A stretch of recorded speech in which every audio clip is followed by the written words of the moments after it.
Welcome to Conversations on the Coast, San Francisco's premier author interview program. Today we are going to talk about a book whose title I really like. It's called Till the End of Tom. It is an Amanda Pepper mystery, and here to talk about it is the author, Gillian Roberts. Welcome aboard. Thank you very much. I'm glad to be here. Oh, and we must say, published by Ballantine Books. We always need to give that credit. And this, they say in your press material, is the 12th Amanda Pepper mystery. Is that true? To my amazement, it is true. How many years has it taken you to do 12 Amanda Peppers? Well, I figured it out that the first one came out 18 years ago. And I have been busy in that time. I haven't been slacking off because I wrote some other books in between, but she's spanning 18 years now. In her life, only 2 years. Oh, okay. But in my life, 18. 8 years. 18. 18 years. Mm-hmm. Well, I mean, the reason it's taken you so long is that you, like the main character, Amanda, have there's a parallel. You both have two careers. Amanda is a teacher and a sleuth, a detective, and you are a mystery writer and a novelist by the name of Judy Graber. That's right. I am Gillian, and I'm Judy. I hope we're not exposing anything No. Actually, I'm both people because long time ago, my mainstream publisher made me take another name for the mysteries. And so I fantasized about this Gillian Roberts person, and she has never, ever shown up for work. She has never written a word, but I'm both of her. You know, publishers' prejudice about mysteries constantly amuses me and sometimes angers me because we've done quite a few mystery writers on this program, and I found the writing by and large to be very, very good. Thank you. And you know, it's, well, never mind. It really wasn't. It was more about how stores buy and would they confuse the two. It was just a big jumble, and I'm very sorry I did it. But I did it. And it's done. It's done. 12 books later, it's still that name. Publishers Weekly praises the new book, Till the End of Tom, with words such as this: fans will cheer as Amanda manages to maintain her sense of humor. And that's another great property of this book. It does have a sense of humor and focus on what's important in pursuit of both a killer and the perfect wedding. We'll get more to the wedding later on. But, you know, I'd like to spend some time, if you don't mind, talking to the uninitiated out there, because I want people who've never heard of you as a mystery writer to get this book. Now, so let's get them up to date. Amanda, has she always been a teacher sleuth? She has always been a teacher sleuth. 1,000 years ago, when she first came to my mind, I thought I was only writing one book, as with the non-mysteries, you know, and that I could just I had thought of a clue, and I thought, well, if you have a clue, you write a mystery. And so with a signal lack of imagination, I made her an English teacher because that's what I used to do. I made her a Philadelphian because that's what where you used to do that's it. That's right. Yeah, okay. She went to the same university as I did. How's that for showing my creativity? What an imagination. Really impressed. And when the book finally sold, my agent called me and said, you know, Scribner's was buying it originally, and they assume it's a series. Is it a series? And never in my life had I thought of another book about an English teacher sleuth. But what would you say? I said, sure, yes, definitely. And so thus became this rather ridiculous idea of an English teacher sleuth. But she's been that from the get-go. And Mackenzie, C.K. Mackenzie, appeared in the first mystery, and he was investigating it, and I kind of fell in love with him. And so they went off into what I characterize as Philadelphia's equivalent of a sunset, you know? They went off together hand in hand in the evening in the dark. A little misty. But. And I thought, you know, let them live in peace and I'll never see them again. But having done that, he's been around since then, too. Okay. But is this the first time wedding plans have been in the offing? Yes. As I said, it really was 18 real years ago and only 2 years in their life, but enough was enough. And so slowly their relationship has evolved. Okay. So this is this book, though, I think you repeat what is obviously a lie. when you have Amanda describe herself as working in this PI office, and my work in the office was basically clerical, she says. There were lots of fine, experienced investigators available versus me, an underpaid teacher with a second job trying to make ends meet. I'm just a file clerk, says she. And that's a lie? It's a lie. Oh, come on. Well, she is inexperienced and is hired and doesn't know why, and that's what she's questioning. She's a sleuth, is what she... That's what I called it. Well, enough of this background. When we return, we're going to dive right in till the end of Tom, which begins enticingly enough. My mind was on Steinbeck. My foot was on a hand. I screamed. And you stay tuned. You're listening to Conversations on the Coast with Jim Foster. Follow us on Twitter at Jim Foster COC or send an email to jimfostercoc@gmail.com. This is Conversations on the Coast. Our guest today is mystery writer Gillian Roberts, talking about her latest Amanda Pepper mystery called Till the End of Tom. Booklist, a very revered review medium, says in part about Till the End of Tom, clever. The cast of characters, some of whom are potential suspects, almost all of whom are potential suspects, is uniformly engaging. Now, I agree with Booklist. The cast of characters is uniformly engaging, beginning, I think, with the man on the floor, who is Thomas, Thomas, Severin, of the Severins. And that's a very Philadelphia way of putting it. You know? Is it? Well, yeah, no, one thinks of the main line yes. right away. The Severins, who can also be described, however, as a man of many wives and a man whom many had reasons to want dead. Yes, indeed. Yes, indeed. Nice fellow. Not a nice fellow at all. He's a and actually based on someone I read about in a news article a long time ago. So there really was a family as wretched as that one, although it didn't involve murder in their case, as far as I know.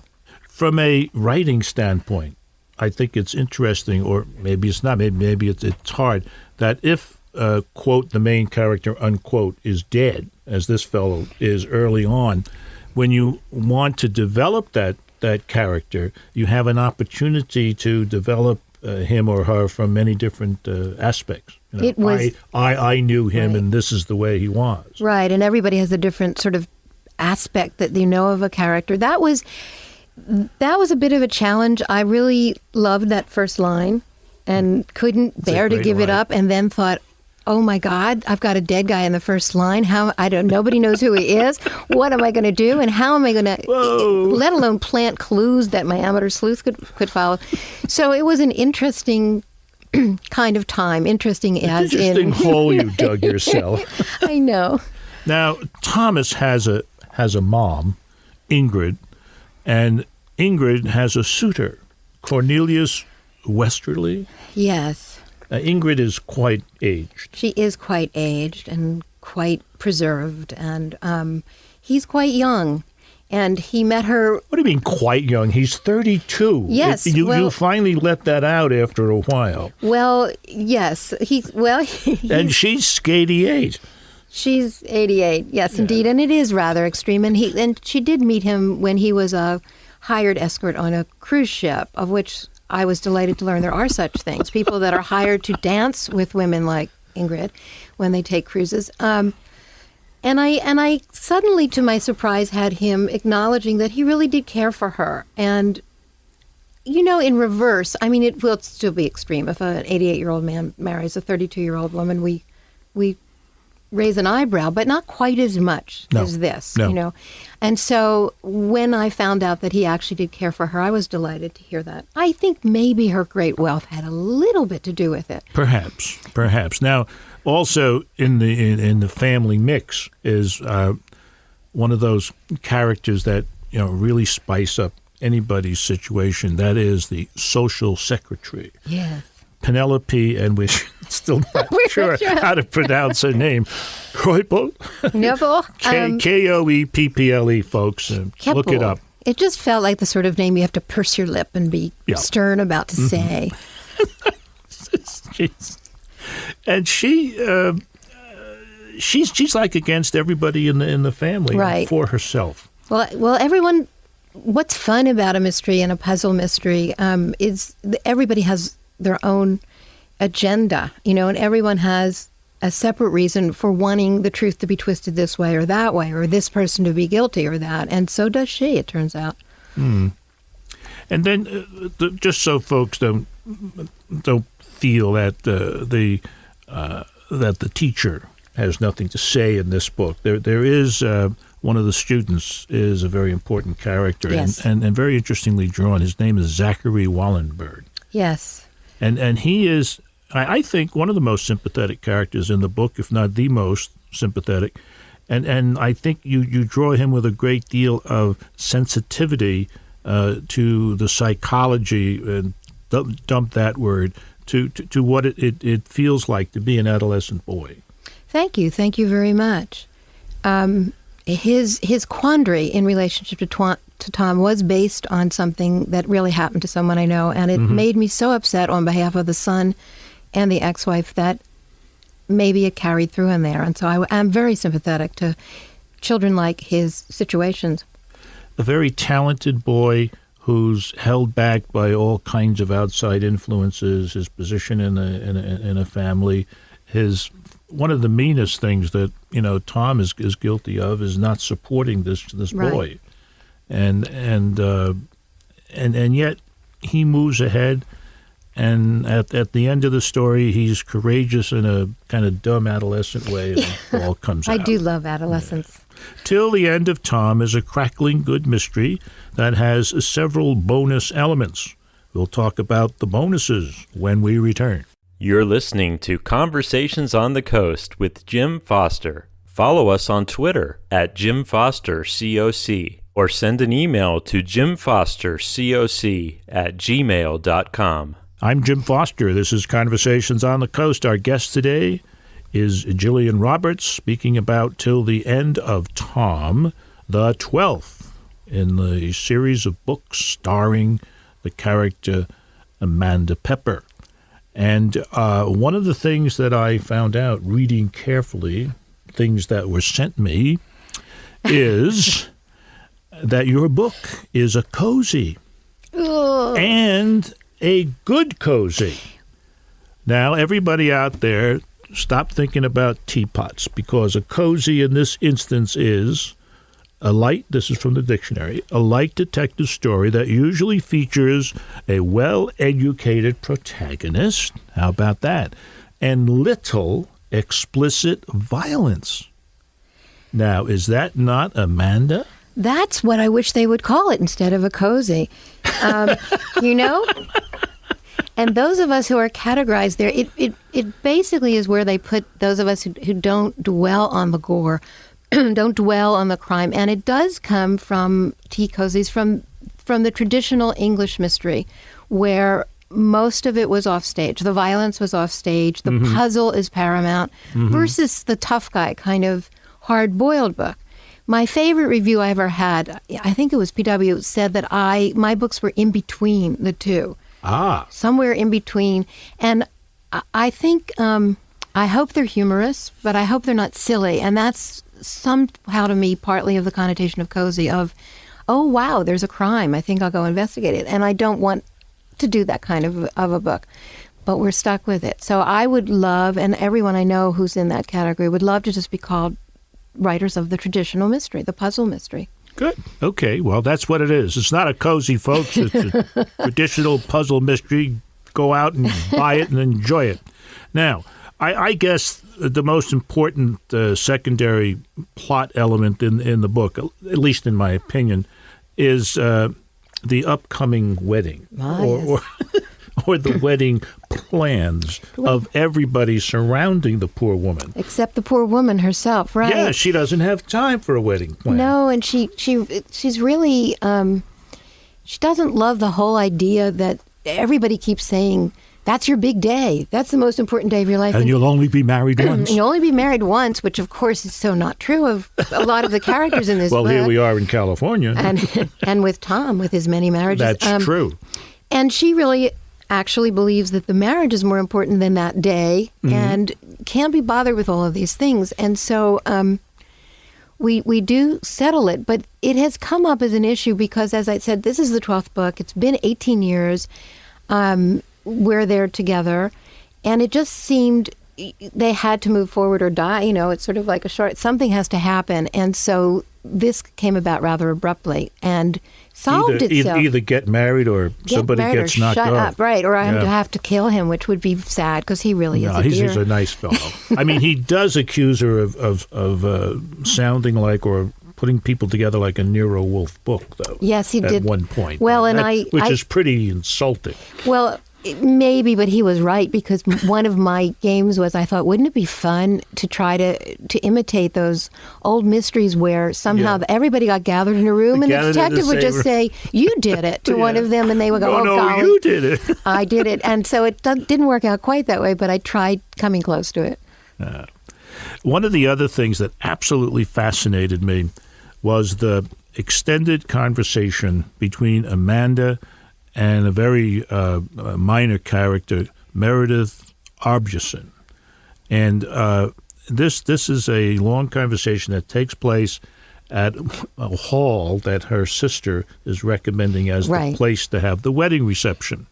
And relative to the wedding, it turns out that the Arbjesens have already gotten the room for that particular date, which makes Amanda happy as hell. She doesn't want to get married in this fancy she's really place. very, very excited about that. But the real reason for this conversation is to find out who the Arbjesens were looking for at the funeral of Tom. Right. And this is handled beautifully, all this indirect conversation.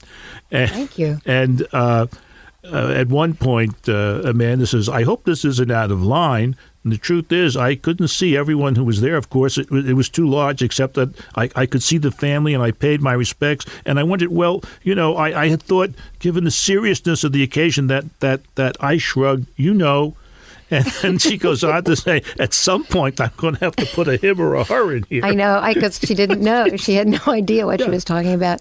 And she says, while doing this, I'm acting much as my students do. and for me, as it generally did for them, didn't work very well. It's a beautiful piece of writing. It really is. And eventually, she does get to the point where she knows that the person who is missing is an unnamed daughter. Right. Well, let me tell you, folks, this is a very good book. It's wonderfully tight, compact world given to you, populated with pleasing and interesting characters. The title is Till the End of Tom, an Amanda Pepper mystery by Gillian Roberts. This has been Conversations on the Coast, and I'm Jim Foster. Follow us on Twitter at Jim Foster COC or send an email to jimfostercoc@gmail.com.